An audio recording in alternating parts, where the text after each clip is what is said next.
we're back again for another one. I'm Rob. I've entered, you hopefully you've seen these videos before, you know how old I am now. I don't have to say it again every time because it reminds me. I've entered Swimrun Coniston in September. I've done running before, I've never done a swim run before. Sam is my friend who has done lots of swim running before and is helping me understand a bit more about it and answer all the questions that I have for me primarily, but also on this video hopefully for everyone else. So we've talked about the event in general, we've talked about teams, individual, we've talked about running. I want to talk about swimming. Swimming is definitely the bit I'm the weakest at. I feel like I put loads of effort in and don't really get anywhere, and definitely don't get anywhere fast. So what can I do to get better at swimming? Have you thought about having some lessons? Because that would be an ideal start to kind of give you some top pointers to say, look, I'm swimming in, I've got a race in September, let's focus on the bits that I really need to focus on to give you the confidence, but also give you that endurance so you can be able to swim 3K. Okay. Well, I suppose there's group lessons or private lessons. And how many lessons? Do you need to do a long course of lessons, or is it just? Will they be able to teach me quite quickly how to get? I don't know. I suppose it's practicing. Yeah, I mean swimming's a skill that just built up over years. So if you were going to have I suggest regular lessons, so that you've got people who are tweaking stuff all the time rather than just like a one-off. Okay. Because you'll pick up little faults as you go along, or people will find little efficiencies. But you'll get better just by being in the pool more. And speaking of which, how much training? I reckon I could probably swim 4, 12, 20 lengths at the moment, non-stop. So that's what 500 metres, something like that. Yeah. So you probably want to be getting up to maybe 40 lengths. Okay. Then you've got that kilometre. But you're in a pool. When you go in a lake in a wetsuit, it'd be easier because it'd be more buoyant. Easier. You'd be more buoyant. Oh, okay. So a wetsuit makes, because I'm thinking that the whole thing is just going to be a bit restrictive and it's going to be harder in a wetsuit. Have you not swum in a wetsuit before? No. Well, do you want to? You can try one. My husband's got one that you could always try if you wanted to give it a go. It's short sleeves. It's not long sleeves. It's short legs. It's quite small. Yeah, but it stretches. This will be funny. Right. Okay. I give it a go. And you see how it feels. Is there any money in the pocket? There might be a gel. There's a tissue in the pocket. A wet tissue. Right. I'll give it a go. I'll be back in a minute, possibly, depending on how this fits. So he's trying a wetsuit on for the first time, which is always interesting. Just trying to get it on anyway. Never mind if it's not the right size, but we'll see. Is the zip at the front or the back? It'll be at the front. The what? The zip's at the front. The zip's at the front? Yeah.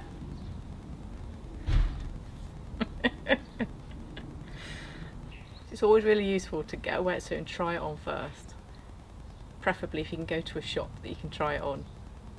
Otherwise you get them at home and they don't fit, or they're too short, they're too tight.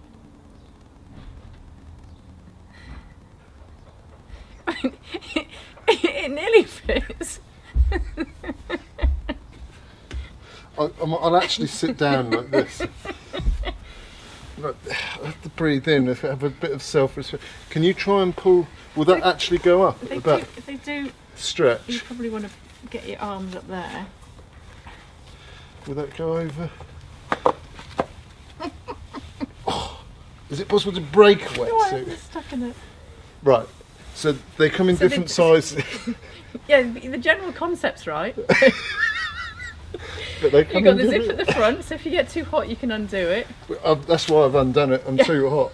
It is hot already, like my legs. Yeah. I feel hot in it. Try running in it. I can't really breathe very much, even though it's not done up. They do come in different sizes.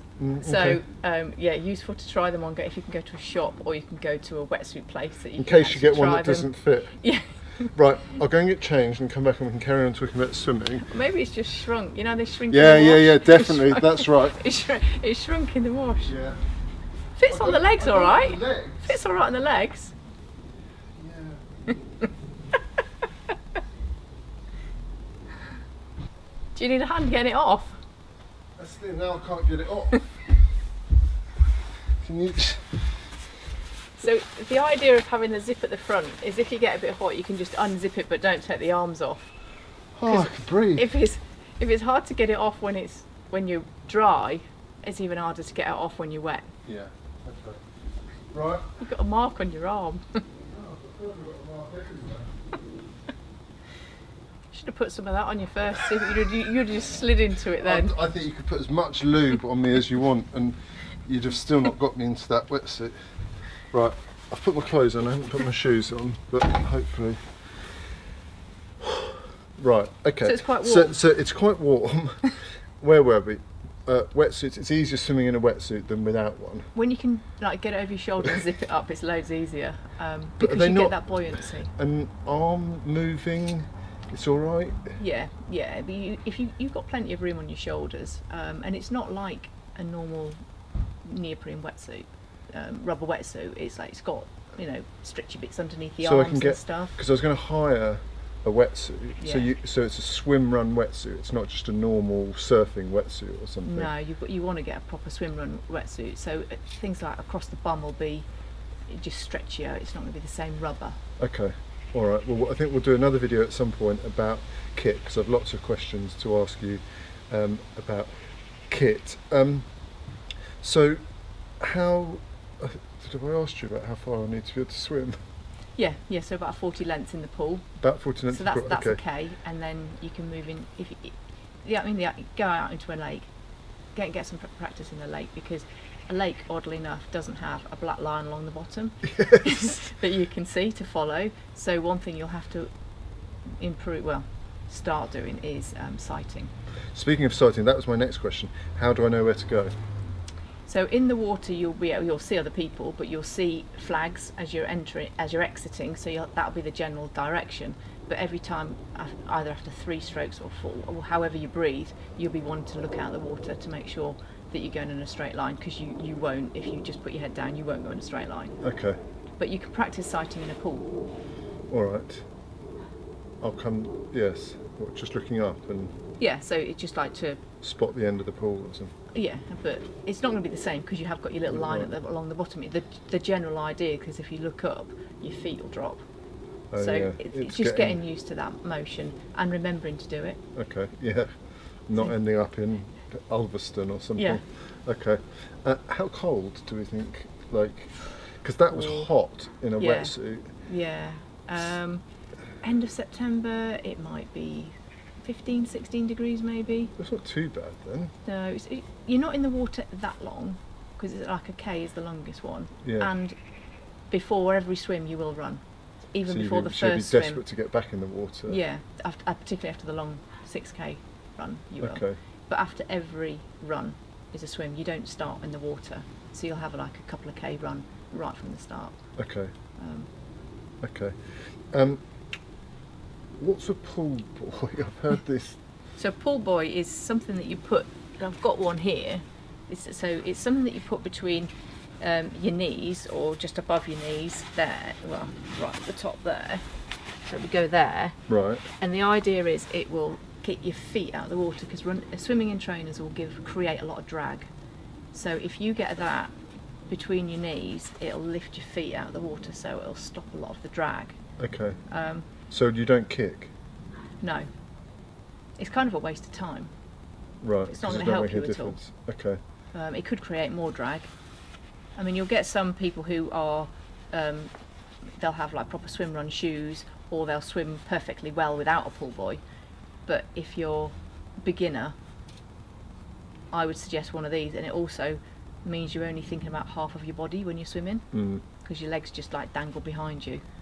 But how do you have to, because obviously everything that I'm swimming with I've got to carry on my run. How do I carry that? Yeah, so this one, and I've got another one I'll show you. This one, you put round your waist here. Right. So as you swim, you'll do that. Yeah. And then as you get out of the water, you put the elastic round it and then twizzle it round the back like that. And then as you're running, it doesn't bounce. Okay. And then when you get there, you just flop it out. Put it between these and off you go and swimming again. So it doesn't float away anywhere. But I mean, that's a specific one. But this one is like a bit of a DIY job. Okay. So just a normal, get one of these from Decathlon or anywhere. This is an old bike inner tube. That's a good idea. Put a few holes in there. So this is man-made. Just a standard one that you can pick up from Decathlon. Bike inner tube. So you can twizzle it around when you run. You'd have it tight enough so as you're running it doesn't drop down because it'll stick to your wetsuit on the leg there. Yeah. And then as you swim, you just twizzle it round, swim your bit, leave your feet just dangling. Does that doesn't chafe? No, I would have that on that side, so it's like there when you swim. Okay, but it's and then not. it doesn't really move once it's there. Yeah, because okay. the other thing is you have it on there, and then it's more likely to get on your way when you're running. Yeah, I see. So you just twizzle that round. But you can practice with that in a pool. You don't need to have that on it. You can just get a normal pool buoy and just practice in a pool by just not using your legs. Okay. But it'll help you the top half of your body, because you won't think about it. Okay. You won't think about your legs, so you can just concentrate on where your arms are going and you're breathing. Okay. Hand paddles. Yes. I've seen pictures with like these dinner plates on their hands. Yeah. And to me, the thought of trying to push your hand through the water with a huge thing on it, I'm not sure I've got the shoulders for it. Do they really, like, what's the point? Yeah, so I've got, so that's not a massive one, but you'd put your hand in here, and then as you swim, you're going to catch more water. So by catching more water, will propel you through the water better than just if it was your hand. So you have big ones like that one, but you've got to train with them, otherwise you'll destroy your shoulders. Or I use little ones. I have little hands and weedy shoulders. Okay. So I use like little ones. You can see like the size difference on my hands. Hold it up so that you can see it there. So that's a big one, and then that's like a little one in comparison. But you can get some that are like twice the size of these. Really? But they're called oars. Yes. But it gives you, you think of all that water you're catching there. Yeah. So as you're going in, you're going to collect all your water, and then you're going to push all that water. So you will propel through. But if you don't train with them, your shoulders will be destroyed. So, but you can always swim like the shorter legs with it. And how do you carry those when you're running? Well, when I'm running, I just have them dangling like that. So I wouldn't need to put them anywhere. You can clip them to your wetsuit. You can get little hooks and clip them to your wetsuit if you don't like things on your hands. I don't like things bashing around, so I'd rather carry them. I have done a race before where it was just so choppy that my hands were getting all over the place. So I just shoved them down my wetsuit and zipped it up, and just got rid of them that way. Because probably one of the things on the course rule is whatever you take with you, you've got to carry all the way around. You can't ditch stuff halfway around because it's a bit annoying. Yeah. So again, just practice on training sessions. So the little 400 metres around the lake, run around the car park, get back in. When you get out, what do you do with these? Because you've got goggles, you've got a hat, you might have a tow rope, so all of that just takes practice. Okay. Where do you put it? Okay. But yeah, that's what hand paddles are. I've got two more things I want to ask you about swimming. What's it like swimming in shoes? I feel like I did it when I was learning to swim as a child with like pyjamas on or something. Yeah. But yeah, it's probably quite similar still. You can get specific swimrun trainers which are really lightweight and drain really well. You can use just normal bog standard trainers. Some people drill holes in the bottom to drain the water out. I would just use any trainers that are comfortable with some grip because you're going off road, and just don't wear Gore-Tex ones. You've got to allow the water to release. Oh, that's a point. I've got trail shoes that have got like a wetsuit type fitting that goes around your foot, which might be Gore-Tex, which probably to stop the water getting in, but then it's not going to get out. It's not going to get out, so that might, you probably have to try it. So you get on. They'll feel heavy, so they're wet. So when you run, they will feel a bit heavy. This was my next question. How quickly do you dry off? You'll dry off when you finish. Right. You're not going to dry off en route. You don't. You never. So you're wet for the first time you go in the lake to the end. You're wet. Well, the outside of your wetsuit might Dry a little bit, but inside will still be wet and sweat and lake Yeah. water. yeah, Okay. yeah. So yeah, until the end you won't Oh, okay. really. I have to try. think about my trainers then. Right, swimming Yeah. lessons, that's my first thing to do, and then thinking about paddles and pool buoys, and at some point I'll think about what trainers for that. Yeah. That's answered my... Just practicing lots of different things. I've got lots of different bits of kit if you want to Okay, try I think I will try do. bits out. Yeah. And try them in the pool, because you can go 25 metres and go, that's not working, as opposed to you're in the middle of a lake going, stuck. I've now got to Get get rid of back. half of this stuff. Yeah. Right, okay, and wetsuits come in different sizes. They do. Yeah, Yeah. all right, thank you very much. We'll see what we do next. Goodbye.